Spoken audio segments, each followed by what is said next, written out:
स्वीकृत नगरसेवक बद्दल प्रचंड चर्चा सुरू. छोट्या छोट्या समाजाला देखील संधी देण्याचा प्रयत्न करणार चंद्रकांत पाटील. भारतीय जनता पार्टीचे कुठल्याही कार्यकर्त्याला आनंद होईल असा हा प्रसंग आहे. कोल्हापूर महानगरपालिकेत सत्ता यावी यासाठी गेल्या 40-50 वर्षापासून प्रयत्न सुरू होते. आता भाजपची सत्ता आल्याने कौतुक म्हणून महापालिकेत आलो. कोल्हापूर महानगरपालिकेच्या प्रशासनामध्ये ढवळाढवळ करण्याचा आमचा हेतू नाही. ज्यांना निवडून दिलं आहे ते समर्थ आहेत. विकास कामात अडथळा निर्माण करण्याचे काम आणि त्यामधून स्वतःचे काही काम हे नगरसेवकांनी करू नये.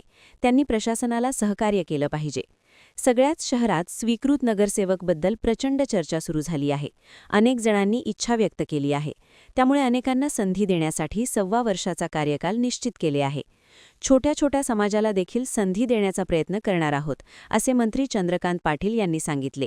पाहूया ते काय सांगतात. भारतीय जनता पार्टीच्या कुठल्याही कार्यकर्त्याला आनंद होईल असा हा प्रसंग असल्यामुळे पार 40-50 वर्षापासून त्यावेळचे स्वर्गीय अण्णा ठाकूरांपासून स्वर्गीय सुभाष वरांपासून अशी एक मोठी यादी आहे. या सगळ्यात ज्यांच्यावर एक खूप चांगली जाहिरातही आम्ही डिझाईन केली की हे यश यांच्यामुळे आहे. असे अनेकांनी आपलं आयुष्य घालवलं आणि मग हे दिवस आल्यामुळे केवळ आणि केवळ कौतुक म्हणून आम्ही इथे आलेलो आहोत. महानगरपालिकेच्या राजकारणामध्ये, महानगरपालिकेच्या प्रशासनामध्ये ढवळाढवळ करण्याचा माझा, मुन्नासाहेबांचा कोणाचा स्वभावच नाही आणि तशी आवश्यकता पण नाही. कारण जे निवडून दिलेले आहेत ते समर्थ आहेत, ते करतील. या निमित्ताने विनय कोरेजी तेही आहेत त्या उपमहापौरच्या केबिनमध्ये थोडा वेळ रेंगाळले आहेत. पण त्यांनी आज सकाळीच आमच्या 3-4 जणांची बैठक झाली. त्यात आग्रहाने म्हटलं की बा महानगरपालिकेची वेगवेगळ्या विकास कामामध्ये अडवणुकीतून काही आले सावकार आले तुमच्या नावाने कोट करतोय त्यामुळे तुम्ही पाहिजे.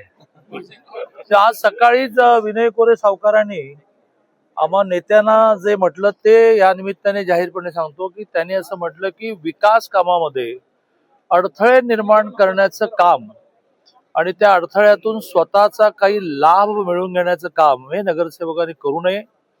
प्रशासनाला सहकार्य केलं पाहिजे. त्यांनी जे म्हटलं त्याला देवेंद्रजींनी जे म्हटलंय त्याचा आधार देतो.